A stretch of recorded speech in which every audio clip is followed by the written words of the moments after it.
welcome everyone. And today we are very, very honored to have Mark and Jen attending and as very special keynote speakers here. And it's going to give us great and awesome insight based on their experience and a wonderful achievement that Jen has recently reached for. So congratulations on that. And you can go ahead and talk about that a little later to all of us here. So a very brief introduction before we begin. This is a special event hosted by our Enlighten the Future Foundation, and we are an incorporated not-for-profit organization here in Toronto, and we aim for bridging the gap between the discrepancy of information that people sometimes receive from multiple different streams and means. So we want to provide the most accurate and relevant information for not just the students, but also the families, and we really evaluate hearing from students themselves. So this is more of a platform that we establish in order to have the kids talk about their authentic experience and create this channel where we are able to freely communicate and talk about things that are currently going on, where it is pertinent to not just one particular individual, but more of the entire student body. So if anyone is in need of real-time automatic kind of CC translation, that you can click on the button. Otherwise, we are just going to proceed, and we are going to leave the last 5 to 10 minutes for Q&A in real time. So if anyone has any questions, do not hesitate to type them down and send them out in the chat box, and we're going to keep that monitored, and we will go ahead and take them up toward the end of today's webinar. All right, so that should be it. I'm going to stop sharing the screen so we can get to see everyone a little better. Hello, everyone, and welcome. So before anything else, I think is reasonable to shout out to Jen and Mark, our keynote speakers today, to give us a little bit of the introduction, first of all. So maybe we could begin with Jen and then Mark, please. Yeah, so my name is Zhen. You can call me Everett, it's fine. I'm currently a grade 12 student here in Toronto. I go to a private school around the Midtown area. And yeah, it's my pleasure to speak with all of you today. Awesome. All right, and Mark, please. So my name is Mark.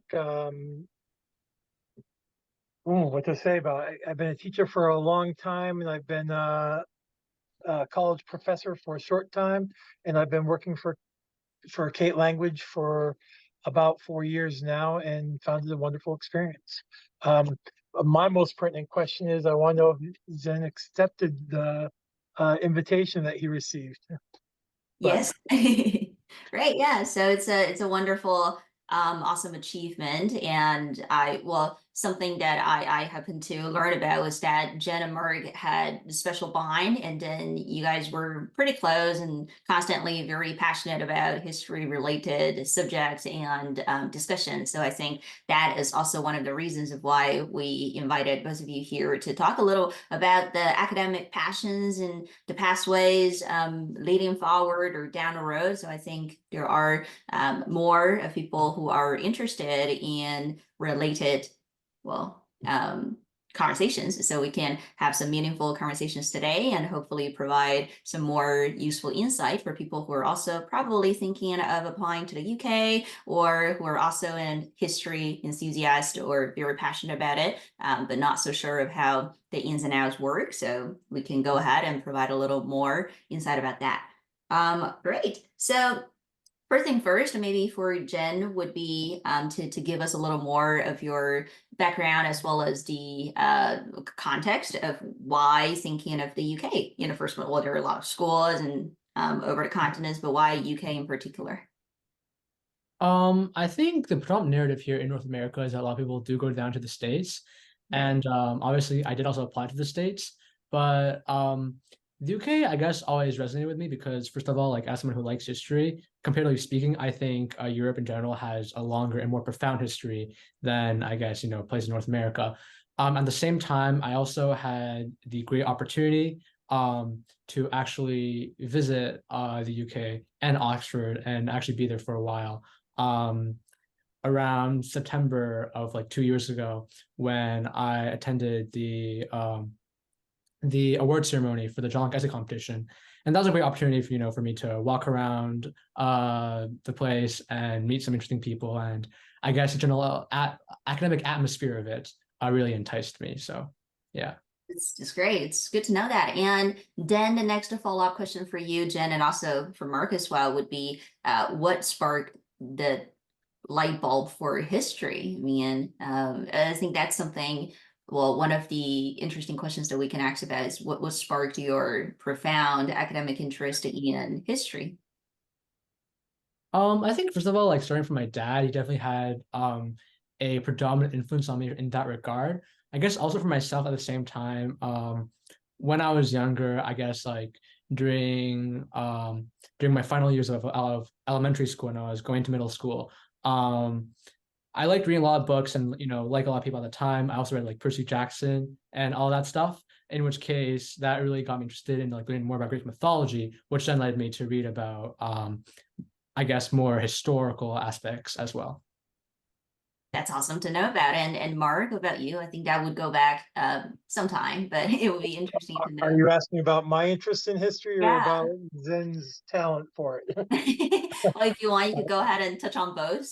It- so my interest in history goes back to my high school years. Um, and I a lot of people tried to funnel me into the maths and sciences when I was young. And of course, when I was young, the computer industry hadn't yet quite started, but erupted while I was in college.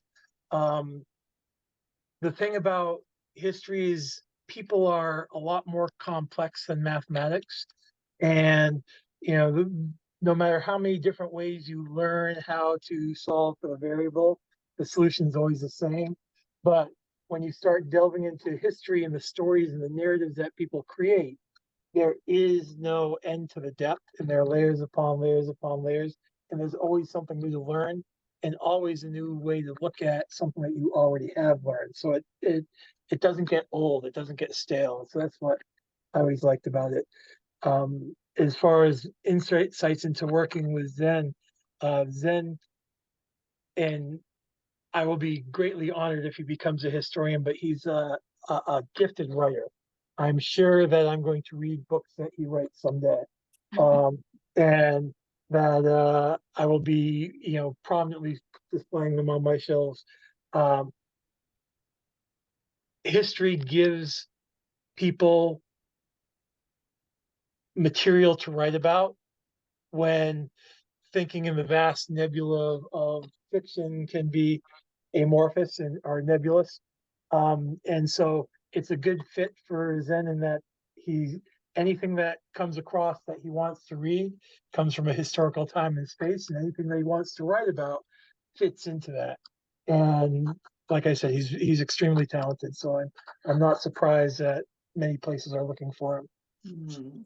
Great. I mean, we're also pretty excited and thrilled to listen a little more from Zen's perspective, along with, well, his choice. And one interesting question, Zen, for you would be, have you also maybe encountered similar situations that Mark did at one point where there were outside voices or maybe some external pressure in or talking you into the math and science aspect, or for you, it was just always history and it was just like that for you?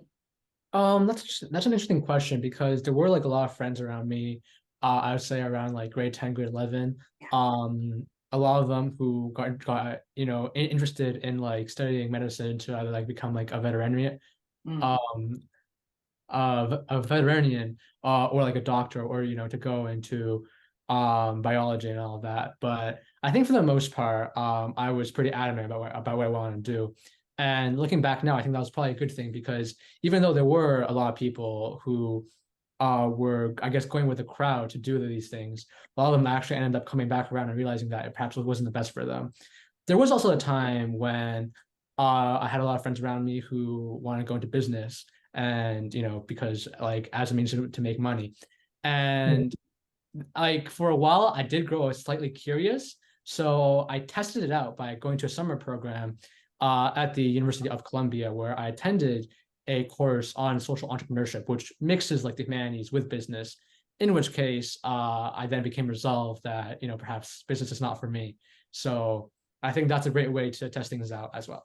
Yeah, so well, I think that's absolutely some practical suggestion for people out there who may not have decided what they're interested in or may not have committed themselves into something long term or seriously making the decision of, okay, what am I going to stick with for the next 4 years and longer? So I think what you've done was totally practical and really working it out. So just you're trying it, right? So you're not just it's just a history and nothing else, but you did make attempts and you felt it, you experienced the whole thing, and then you make your decision, and it was an informed decision. So I think that could be something that people out there who are listening and or are thinking about, oh, what am I going to do, or what are my friends doing? And the peer pressure is always there time to time. So knowing what you're sticking with and making the decision knowing it is the best for you, I think that is going to be very useful and beneficial in the long term. Well, instead of sticking with it for like 10 years and then not liking it in the end, which Yeah.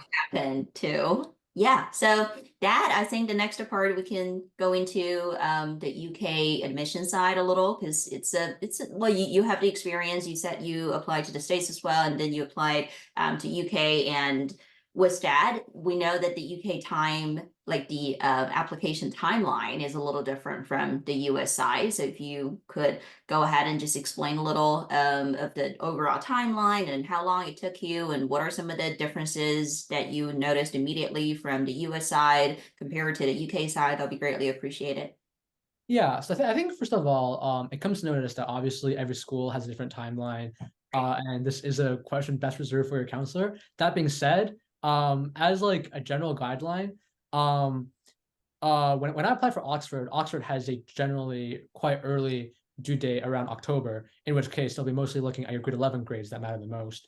But for my other choices, for example, when I applied for St. Andrews or Manchester, um, they they will also like take applications from October, but at the same time, it's also fine to just apply with the same time as you do for the US schools in like early January and so forth.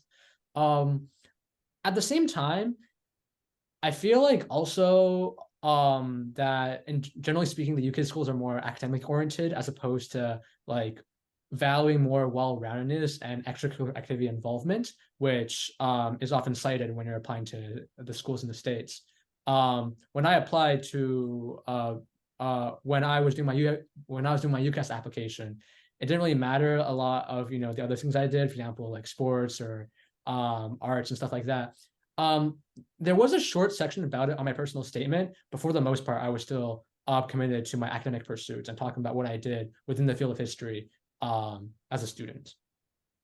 This is great. Yeah. So um, it's constantly something that we would suggest or recommend people to absolutely plan ahead, because this will not probably work out very well if this turns out to be something that you're only considering and while the time hits. So a lot of people are preparing and for it just not long after they became high school freshmen, and then it's just time to make explorations or start venturing further, and then try out on more things and have those conversations earlier are absolutely helpful and better than later. So was that Zen is totally right that every school has its own policies, the admission cycles are having in the specific trends, and the things are changing, and there are a lot of resources out there too. So make sure that for anyone who's interested in applying either to UK or the US, or just having the school applications coming in at you soon,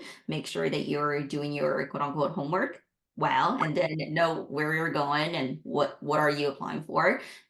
So those things are some of those preliminary research that's, well, almost goes without saying. Then I think the next part for Zen would be, why University of Oxford? So is it like when you were thinking of applying to the UK, that became like fairly quickly decided, or were there some of the research or maybe that you've done or some of the other things that you were doing, and then it led you to that particular one?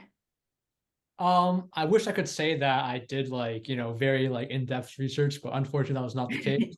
Um, when you're applying to Oxford, you actually have to choose between Oxford or Cambridge because you can't apply to both. You can only choose one. In which case, I kind of just went with Oxford because I had to make a choice. To be honest, I did not really do a lot of research about Cambridge anyhow. Although for Oxford, though, as I mentioned earlier, I was there back in September 2022 for the John Locke Essay Award ceremony. So I had a chance to actually visit some of the colleges. And generally, I like the town a lot. I like the people there. I like the environment. So I would say, yeah, that is why. Well, this is great. Yeah. So to know that there were, well, this is also true for everyone, that if you're applying to multiple places and then it boiled down to maybe two or three that you really liked, or you were having like a fairly strong interest in going, then it's always going to be making that tough decision. So visiting there, right, or having a little more in-person contact, or having more ways or means of contact would help us better decide what is the part for us, and especially the campus culture, right, atmosphere, and then there are a lot of factors to go into that too.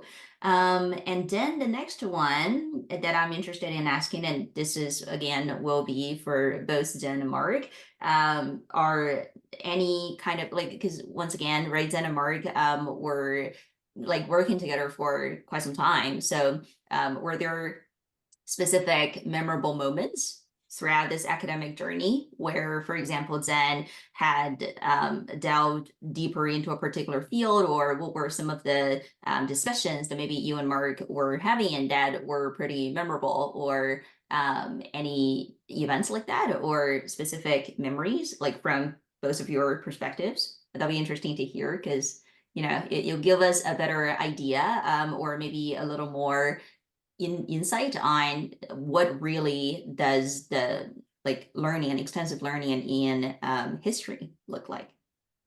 Yeah, so there actually was this one mirror moment. I in fact included it at the start of my UK personal statement. So yeah. And I also remember that it was about that one time when Mark recommended that I read The Trojan Woman, uh, which was a play by Euripides. And and I'll be honest, like I really enjoyed it. I also enjoyed watching it online. And afterwards we had a great discussion about the themes of the play, and yeah, it was just a great talk. Right. Okay. So maybe we could hear a little more from Mark's perspective and a little more about the. I guess I want to ask why the Trojan Woman stands out because I've read it and we read it together, but it's not one of the most special ones in my list. I wonder why that stands out to you, Zen. Well, I think first of all, like going back to what I said earlier about when I started reading Percy Jackson and like going to Greek myths, I suppose Greek myths was like one of my first facets into history, and to revisit that later on, and to I guess visit like a retelling of the same tale, I think it was just very interesting to look at the same event and the same stories, just kind of from a different perspective. Um, yeah, and I think like at the same time, it was, at least for me when I was when I was writing the personal statement, it was this like perfect example of where I had the opportunity to revise and be challenged on my own perceptions, and therefore come out with a greater understanding of the text as a whole. So I think that's very valuable. Um, I guess if I could, what I would say is that um, of all the students that I've ever had, um, Zen is definitely the most challenging to keep up with. And that um, Zen has a wide variety of interests. And I'm just very lucky to have spent most of my life in school reading various things. But he would come very often with questions about certain materials and say, "Oh, what do you think about this?" And I'd say, "Okay, let's read it together." I remember the one that I remember most particularly is Ayn Rand. Um, Reading because it was a colossal work that she writes, basically on a strict belief in capitalism and survival of the fittest within that context. But someone had mentioned it in a course in a forum that he had been in. Then says, I'd like to study this. So we sat down and we studied it together. Some of the ancient history, I happen to have offered ideas of things to look at because he was talking about other plays and other readings that he had read but hadn't read related works. And I guess that I found it quite invigorating to be able to explore Zen's interests through a variety of literature.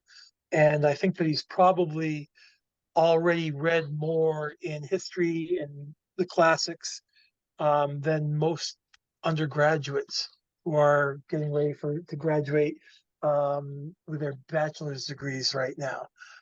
And he was a voracious reader, and it part of what kept working with him very interesting. You know, whatever the question was, there were more texts to look at.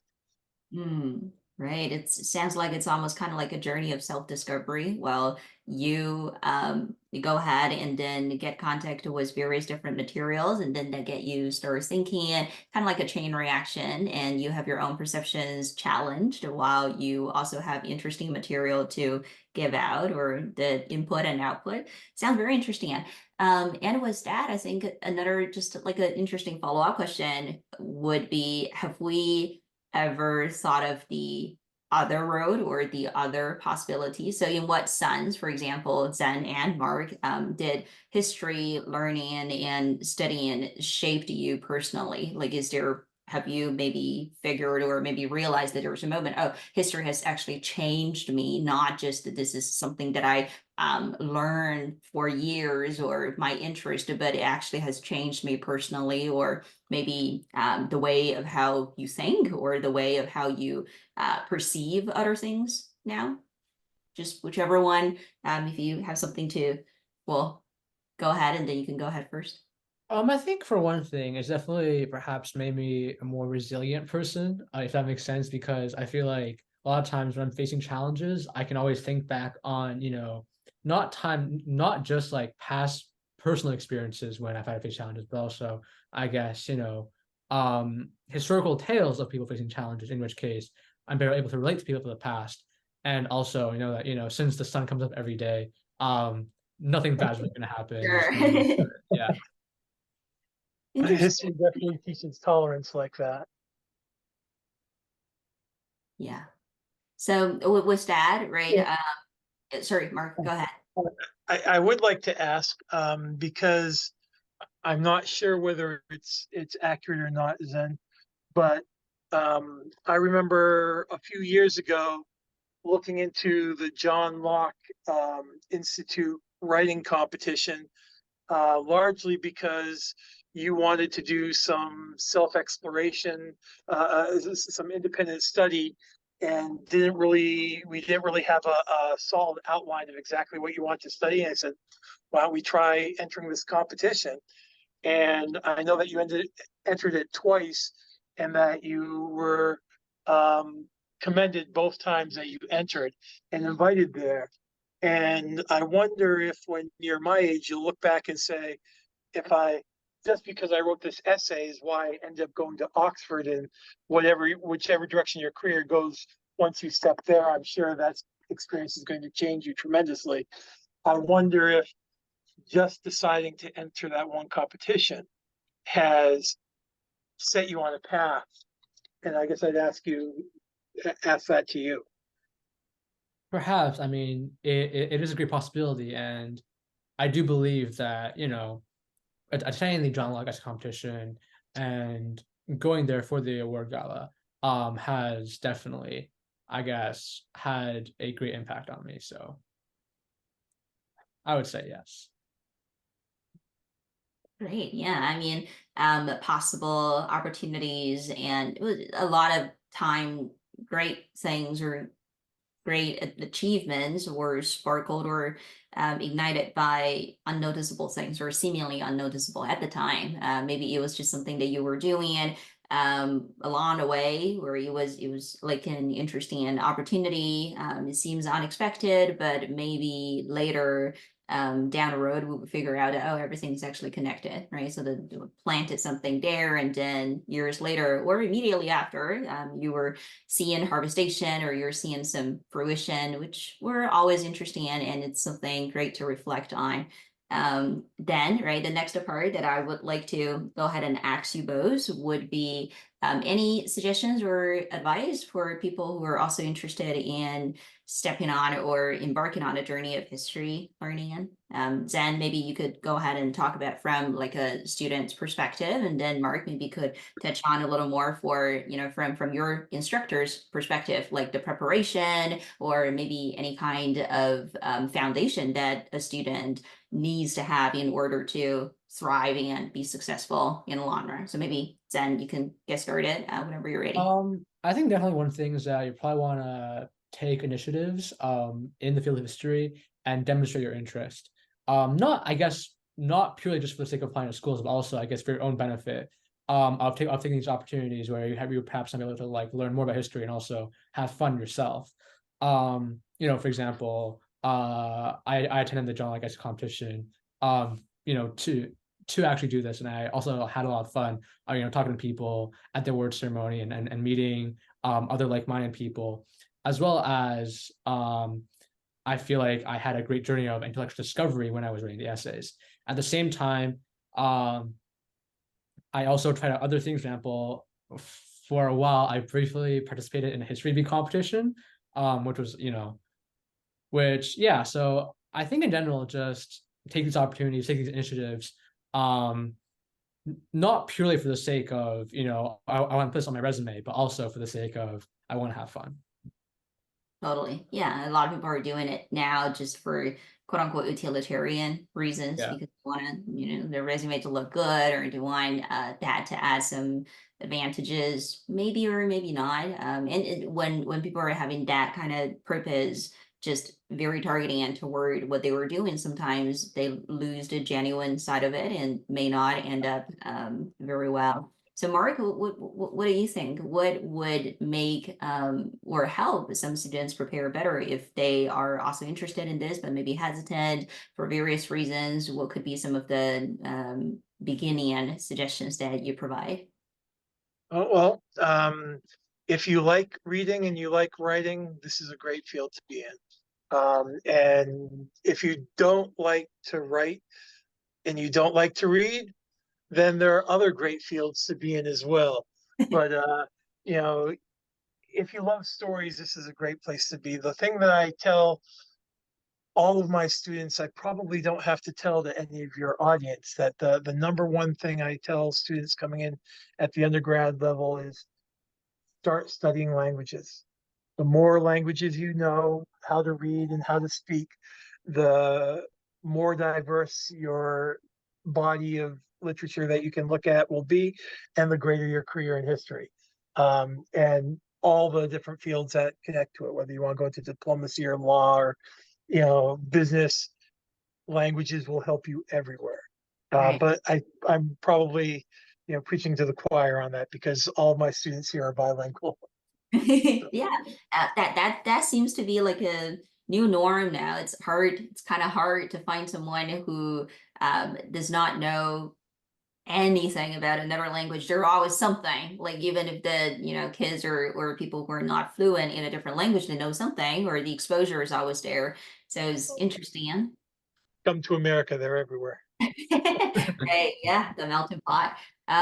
With that, I think it's also interesting to ask about how Zen, in your opinion, that if you're very committed to your future like career pathways with history related fields, then what are in your mind, or in your opinion, some of the things that you would like to do, or maybe some of the like attempts that you would like to take in order to create a bigger impact? Because history or history learning it's not just about one person. It's kind of like with everything that people do or any other career pathways out there. It's always incorporated or in a way kind of engaged within the larger community, within the society. So you and your learning in history was the overall or the larger impact that you were able to make potentially in one day. What are some of your thoughts or anything that are you thinking about that yet?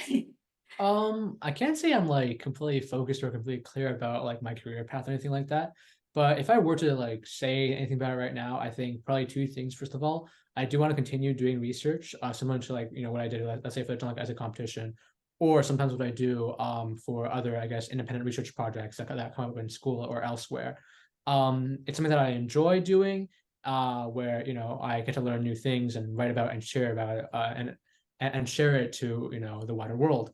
At the same time, talking about cheering, I also perhaps would like to go into history education sometime in the future.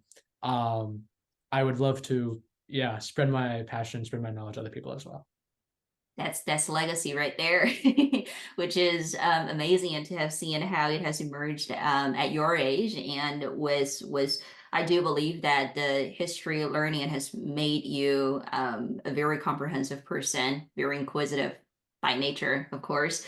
And interesting in hearing that also from Mark's perspective, I'm wondering, this is completely from someone who's not in the field of what you two are specialized in, but do history scholars or learners or just people in this field sometimes bear the responsibility of some sort on their shoulder? Because from my perspective, again, amateur and not in the field, but we feel like history is really important and essential, of course, cornerstone of mankind, if you will. Also, it's kind of like decoding things from the past, and then to continue that on for people who are like who don't know about a particular part of the history. So, Mark, in your like very long years of teaching and very experienced past, do you maybe feel that there was some kind of responsibility that you're trying to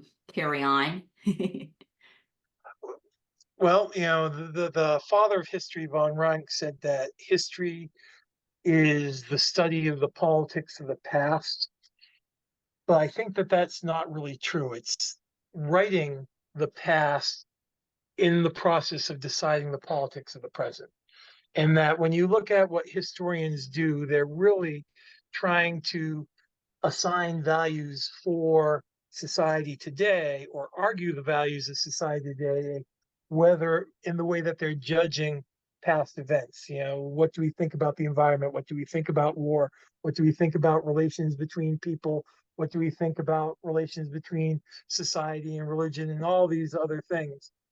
And I think that perhaps people, or perhaps even historians, don't take that responsibility seriously enough.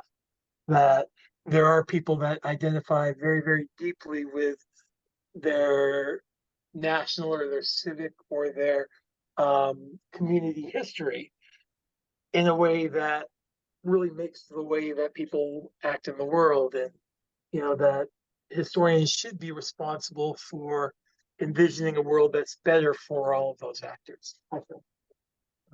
But Right. that's my opinion. That's profound and pretty deep, and that actually, in an interesting way, aligned with. I guess I'm not the only one who's thinking that there is a huge responsibility um, there for anyone who's doing the research or trying to decode unknown things. There's always some more questions and there's always interesting conversations and new norms, and there's a lot of things are happening in today's society, and it's a very fast-paced society. So with that, I think sit down, read books, do the writing and extensive reading and doing research, and there's always so many interesting streams that people can go into, and there's always more to explore. I think that part even excites people like me who know not a lot about history in general, but it's always interesting to hear from your perspectives, and I'm sure that Zen has had a great idea, or at least some thoughts of where or what parts you're going to venture into in your later years of learning, and that sounds very exciting. Next, I would like to go ahead and ask about specifically throughout your, let's say, 4 years or even before that, Zen, was your high school learning and was history in general, were there specific or particularly difficult moments that you encountered or experienced before? Were you, for example, ever having questions, or were there something that like either it's academic related or you were just having questions yourselves? Were there some of the things that once became like a hurdle or it was difficult for you, Zen? Yeah, so I think the biggest thing with learning history, kind of in connection with what Mark said earlier, and I guess this goes for a lot of other humanities subjects too, is that oftentimes the topics at hand can easily become politicized, in which case you then have to, consider various factors in order to craft a well-rounded argument that stays true to what you want to say, while at the same time, isn't too offensive to anybody else or isn't too sharp to wound another person's ego. In which case, you really just have to be careful to tread this line to tread this line with precision, should I say. And I remember, for example, when I was in grade 9 and when I first entered high school, I was a lot more impulsive. I had more of a fiery temper, in which case, a lot of times I didn't want to like appease other people, or I didn't want to like um accept or acknowledge these political influences. And it takes time to learn how to find the right balance. And I think that was probably the biggest challenge for me. Totally. Yeah. And Mark, what about you? Throughout all these years, were there like maybe when you were in pursuit of your degrees, for example, were there also moments of doubts or questions that you were having or specific challenges that you were have to overcome? Oh, I have moments of doubt every single day. I left a very, how do you say, very comfortable and easy lifestyle as a high school teacher to become adjunct instructor for now 5 different institutions. I'm always I'm in constant fear of, oh, what happens if someone doesn't like me and all of a sudden everything's gone, uh, or if I express an opinion that doesn't go over well and whatnot. But so always doubt, but you have to do what you believe in. So. Yeah, right. So with that, it's also widely applicable into almost everything else that regardless of where or what particular ways do people venture in or specialize in, there's probably always going to be that. And maybe the period of exhaustion that you just feel tired of reading or writing or doing more research. So I guess what we could agree on for anyone who's trying to step into either history or anything else, is first of all, know that or well, confirm that your interest is sincere, it's genuine, and it's long lasting. So there is a passion that's there to help you go further, and any kind of learning in history does shape people to become more perseverant and resilient. So I think that's like something great that we take out from today. Something else, maybe the next part that we could go on and talk a little more could be the AP learning that Zen and Mark worked on together, and also any kind of academic advantages that the AP learning has brought you. So one of the little interesting thing about Zen's academic background was that Zen came from an IB system, right?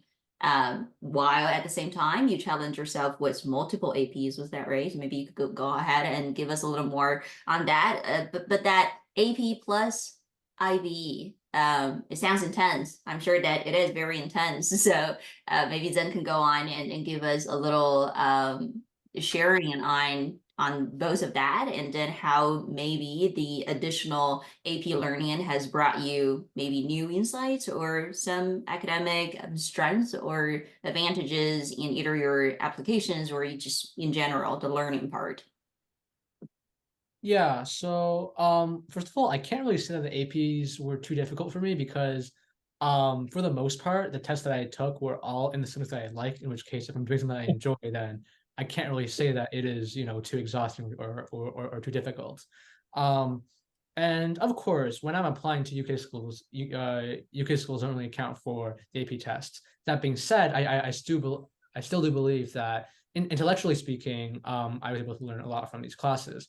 In particular, when I was applying to Oxford, they had their own admissions test, the HAT, that was also quite similar to what you would do, for example, on an AP World History test that I did earlier, where you're given documents and have to analyze them, talk about where they're coming from, their sources, their message, etc. And I feel like like all the practice and all the learning of these historical analytical skills that I learned during the AP course really helped me with that. So yeah. Yeah, so what's interesting to hear how the two kind of merged in some way. So even if the AP tests weren't officially counted or evaluated by the UK system, you still like applied your insights on like your AP learning and then nailed the entrance test, I believe, the admissions test that they had. Yeah, so it's great. And from Mark's perspective, I guess one of the things that we could ask for would be there are multiple AP history subjects that are there, and people sometimes have questions, and you're very experienced in the field. So maybe you could go on and give us a little bit of just a brief discrepancy and how many. That's one of the common, or if not constant questions that we get to hear. So how many and what's the difference? And for someone who doesn't have the exposure, what's like a beginner friendly course that they can hop on and then just ride the journey without getting, too exhausted. Well, quite a lot of the AP program is in history or the social sciences and humanities because um, there are lots of different fields in the humanities. Uh, Here at Kate, we have US history, we have AP human geography, we have AP modern world history. Um, I don't believe we have any of the other AP history courses that they teach, but we do teach AP psychology and we do teach AP macro and microeconomics, which both fit within that social science field. Um, so there's perhaps 7 of those courses.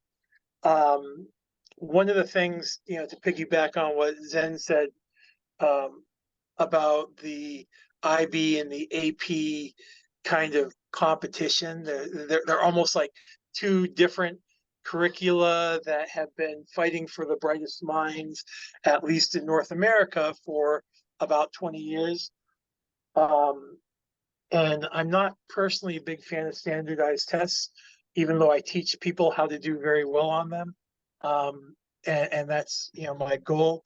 I'm also a relativist, and Zen maybe will remember that when teaching him how to pass the AP Human Geography and the AP Modern World History exams, I focused on the framework of the curriculum and the thinking that was put behind making the exam. Because if you know how the test writers think, then you know what kind of answers they're going to favor. And even if you haven't read everything in the last 10,000 years of history like Zen has, but you know how the person who's writing the test thinks, you can guess the direction that they're going enough of the time that you'll do really well.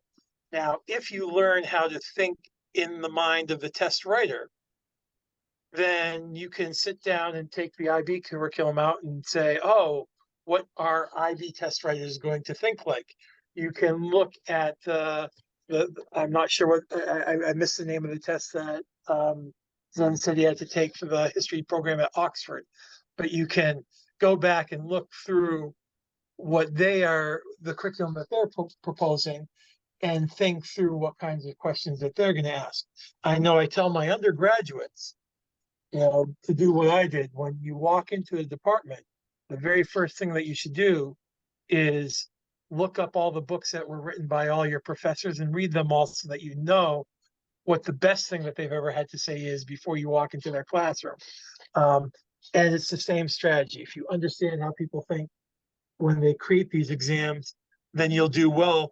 And if you can do that with two different exams, then you end up, it's almost like, you know, it's that the same thing as being bilingual or trilingual. Once you have a couple different ways, schematics of thinking going on, then you can very easily adapt to anything new. Right. Yeah. So with that, again, I believe that there are tactics, of course, to handle the standardized tests. And I guess one of the misconceptions that we hear, if not all the time, was that people get intimidated by how intense the learning duration or the learning process would be. But Zen, right, touched on that a little and said, well, one of the big reasons of why it wasn't too difficult for him was because he was really passionate and he was a voracious reader, quoted directly from what Mark said before. So it does. We could say that there are certain quote unquote thresholds for people to be successful. Then you would develop great reading and writing habits. But maybe from Mark's perspective, we can take away that maybe it isn't as difficult or challenging as a lot of people may think about. So if this is something that you are interested in trying out, then maybe trying it out isn't too bad. It's not a bad idea. Maybe you end up liking it. And just like what Zen did once, you could venture on like a further road, or maybe there are other options that interest you, and that could always lead to multiple other possibilities. And I think that overall is a very interesting idea to keep in mind, that we always feel like something is insurmountable or it's too difficult before we actually stepped on a road. But maybe once you embarked on it and you challenge yourself and you work hard, and you could, again, be someone who you thought that, oh, maybe I'm not never going to be like that. Well, it's encouraging and inspirational. The next part maybe we could go on and talk a little more about would be the kind of guidance and support that Zen has received and had like a special bond with Mark throughout. So maybe Zen, you could go ahead and talk about that. For example, as someone who's very interested in learning history, and now you are indeed getting into the road, but throughout your journeys of learning or the past few years of learning, how does it feel like to always have someone as experienced and having the expertise in the field like Mark? Like, you could go on and talk about, you could have discussions, you could talk about anything that you like. And does that, or in what ways has that significantly contributed to your understanding of a particular, like a stream or maybe field of study within history? Yeah, so I think like throughout my time interacting with Mark, not only have we been able to discuss, historical topics such as the Trojan Woman, and have and also talk about other texts and books and stories.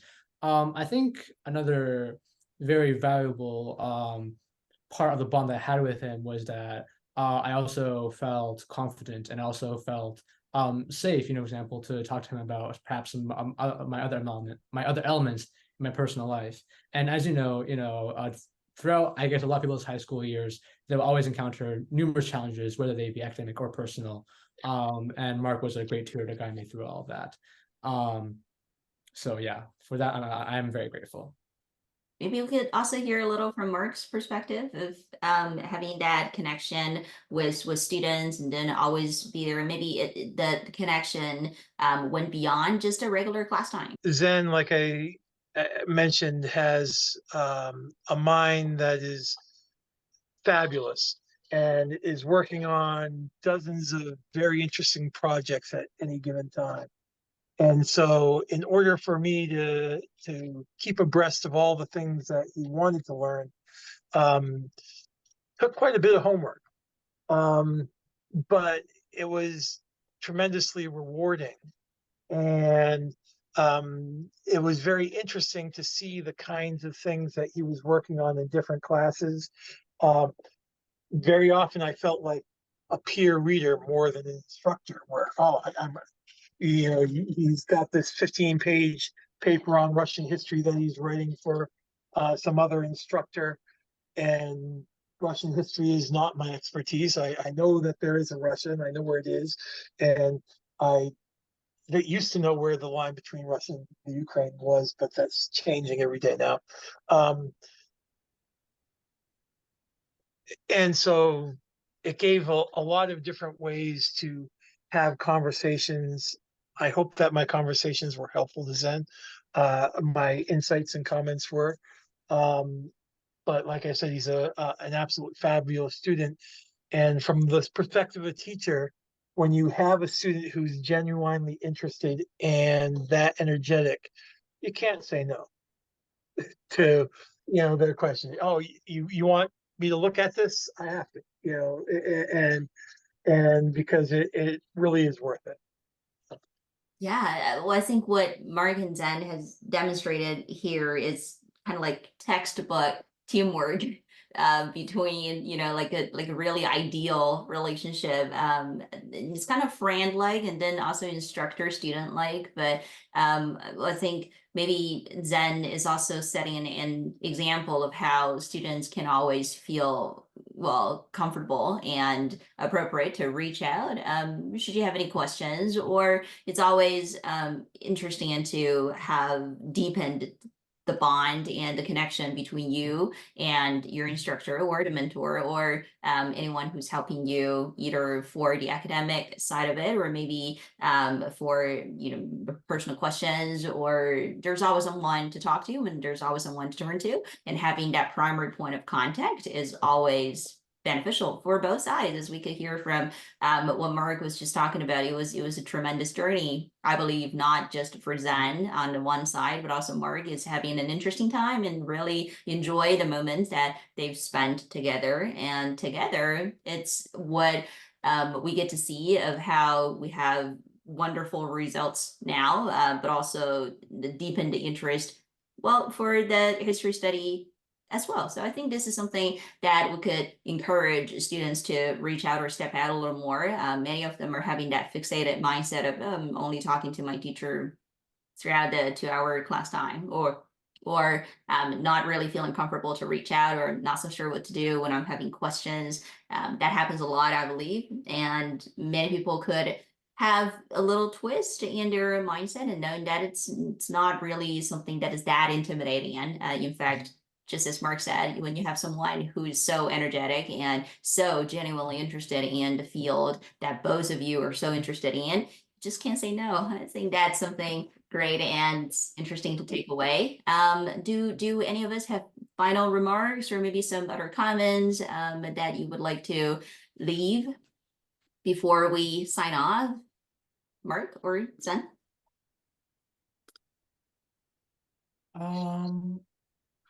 Not Maybe. particularly for me. Yeah, okay.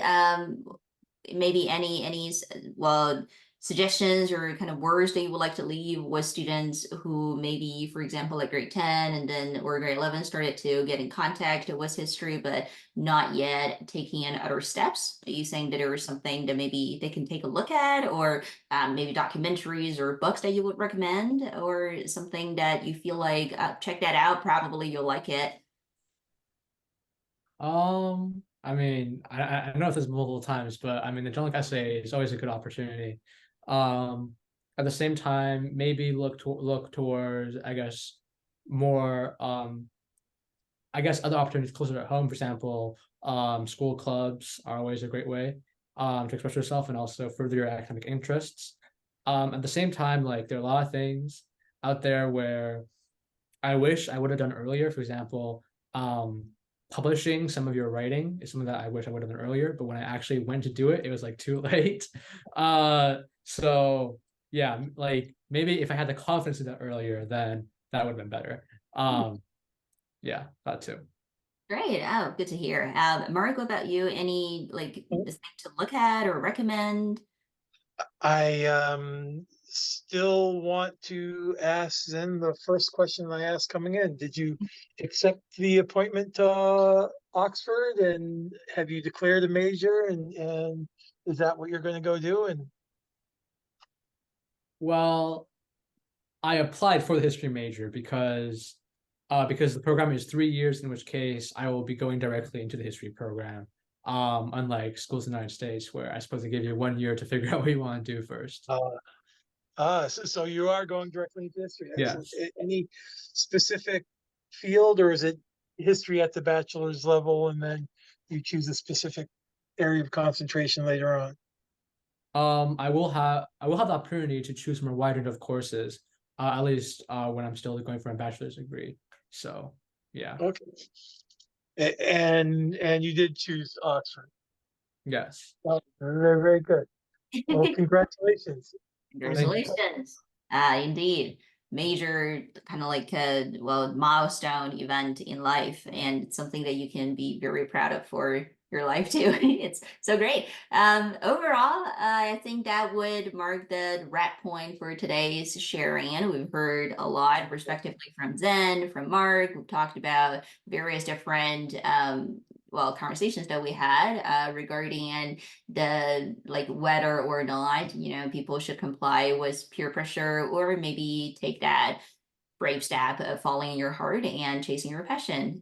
We talked a lot in details of how AP, IB, and your more that I believe people could probably have more questions, but we're always here to help you find the right resources to look for where to find answers of what you're looking for. And again, I'm just gonna go ahead and throughout the closing remarks, we are Enlighten the Future Foundation, and we're here to regularly or routinely host meetings and webinars and sharings like this, so that people with expertise and the authenticity, as well as, of course, experience and insights in what they've experienced, could go ahead and provide us with the firsthand material that we could hear from them and learn from them, and also know the lessons that they've learned, and we could better prepare for our own futures if there's things that students would like to do on their own. So thank you very, very much for Mark and Zen for attending, and thank you for your awesome insights.